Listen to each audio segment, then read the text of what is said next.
Bonjour, mon nom est Johanna Pirot, je suis chargée de projet en communication pour le regroupement des artistes en art visuel du Québec. Cette vidéo vous expliquera comment le droit de suite fonctionne et ce que le RAV et CARFAC proposent pour le Québec et le Canada. Le droit de suite permettrait aux artistes de toucher un pourcentage lorsque leurs œuvres sont revendues, lors de ventes aux enchères par exemple, ou chez les marchands d'œuvres d'art. Le droit de suite permettrait aux artistes de bénéficier des profits qui sont réalisés sur la revente de leurs œuvres, comme ils le peuvent dans plus de 60 pays à travers le monde. Le RAV et CARFAC ont passé les 2 dernières années à faire circuler et développer une proposition pour faire instaurer le droit de suite ici au Canada. Nous avons étudié plusieurs modèles internationaux et avons fait des recommandations précises au gouvernement fédéral quant à son application. Le droit de suite est important car il est fréquent qu'une œuvre n'atteigne pas sa pleine valeur lors de sa vente initiale. En effet, cette valeur croît au fur et à mesure que se consolide la réputation de l'artiste. Il s'agit en fait pour l'artiste de bénéficier de la plus-value acquise par son travail au cours des années, ce qui est tout à fait juste, car c'est l'artiste qui, avec le temps, fait évoluer son travail et fait monter ses prix. Par exemple, en 1956, l'artiste Marcel Barbeau, artiste réputé, signataire du Refus global et récipiendaire du prix du gouverneur général, a donné à un ami une œuvre qui a été revendue en 2008 à 86 000 $. Le droit de suite reconnaît que l'artiste est un important contributeur à la valeur de ses œuvres et il n'en coûtera rien au gouvernement.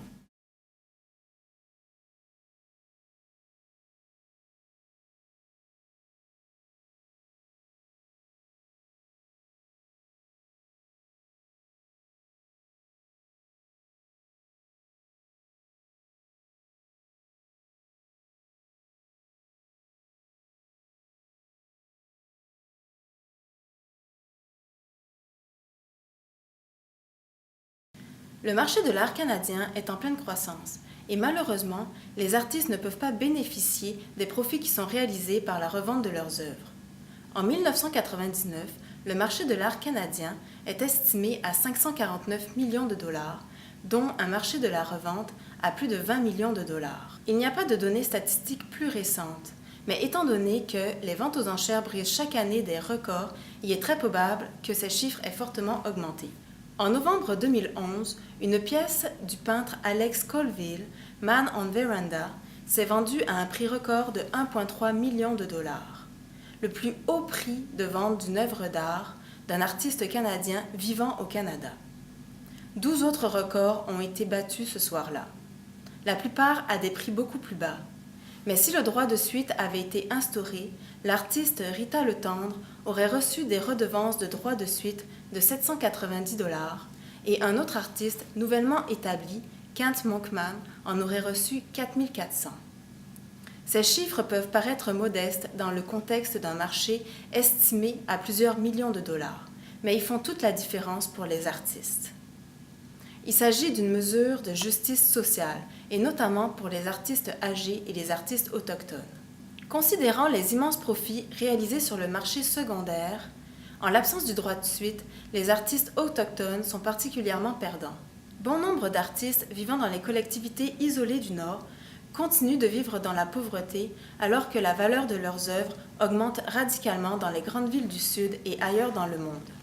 Bon nombre d'artistes inuits ont vendu des pièces à très bas prix pour les retrouver en galerie ou sur des sites internet à 4 ou 5 fois le prix qu'elles avaient été payées.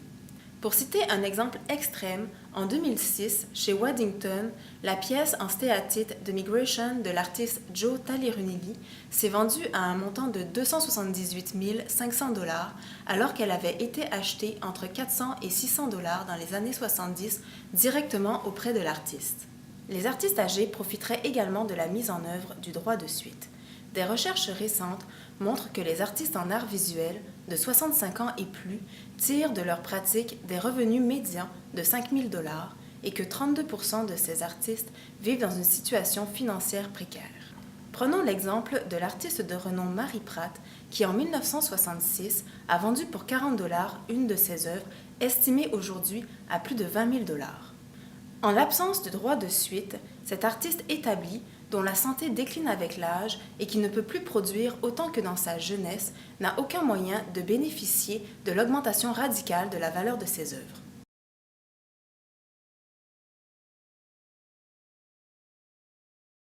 Le RAV et CARFAC recommandent que le droit de suite soit intégré à la loi sur le droit d'auteur, et cela en raison de plusieurs facteurs importants.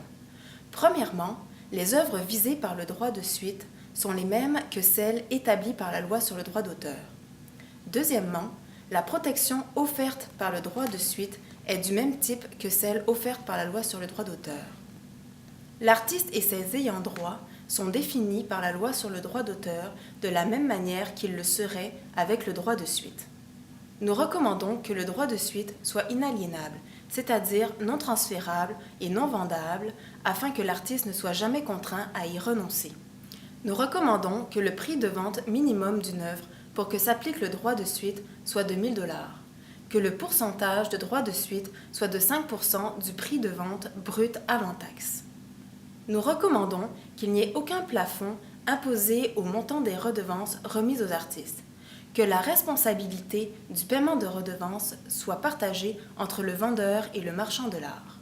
Nous recommandons la mise en place obligatoire d'une société de gestion collective chargée de gérer et d'administrer les redevances de droits de suite remises aux artistes. Ainsi, les professionnels du marché de l'art devront faire un rapport détaillé de leurs ventes à cette société. De plus, une telle société va permettre de tenir un registre des artistes et des professionnels du marché de l'art et permettre également aux professionnels du marché de l'art de ne faire affaire qu'avec un seul intervenant plutôt qu'avec chaque artiste concerné. Nous recommandons également que cette société de gestion collective soit contrôlée entièrement par des artistes en art visuel.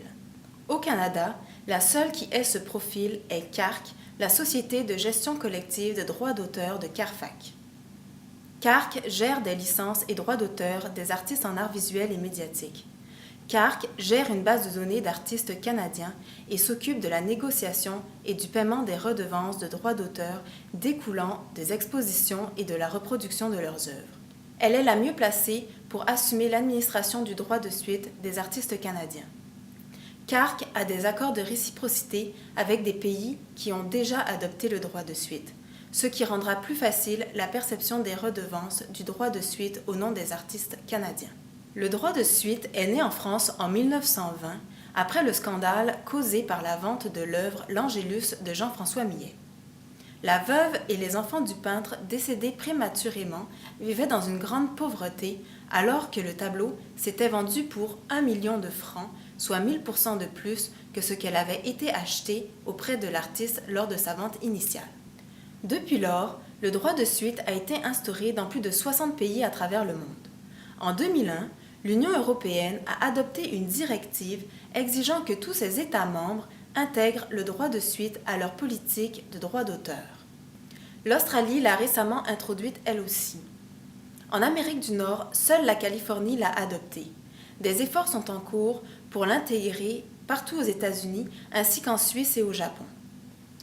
Une fois établis au Canada, les artistes ne bénéficieraient pas seulement des profits de la revente de leurs œuvres faites ici au pays, mais aussi dans tous ceux qui ont adopté le droit de suite.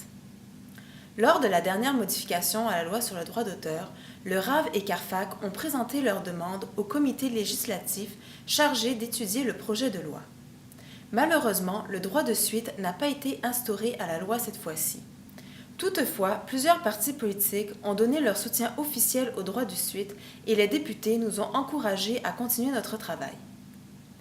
Jusqu'à présent, nous avons rencontré 30 députés conservateurs, 5 ministres et attachés politiques du cabinet du Premier ministre, ainsi que 12 députés de l'opposition du Parlement actuel. La réception de la part des députés conservateurs a été positive. Ils sont intéressés. Malheureusement, nous ne sommes pas une priorité. Beaucoup de travail de lobbyisme reste à faire. C'est ici que vous intervenez. Il est important que vous, les électeurs, contactiez votre député, que vous l'informiez et l'intéressiez au droit de suite. Nous sommes actuellement en pleine campagne et travaillons à informer les artistes de tout le pays sur le droit de suite et nous leur demandons de s'impliquer, en écrivant à leurs députés ou en le rencontrant directement. Visitez notre site internet au www.rav.org pour en savoir plus. Ensemble, nous obtiendrons le droit de suite.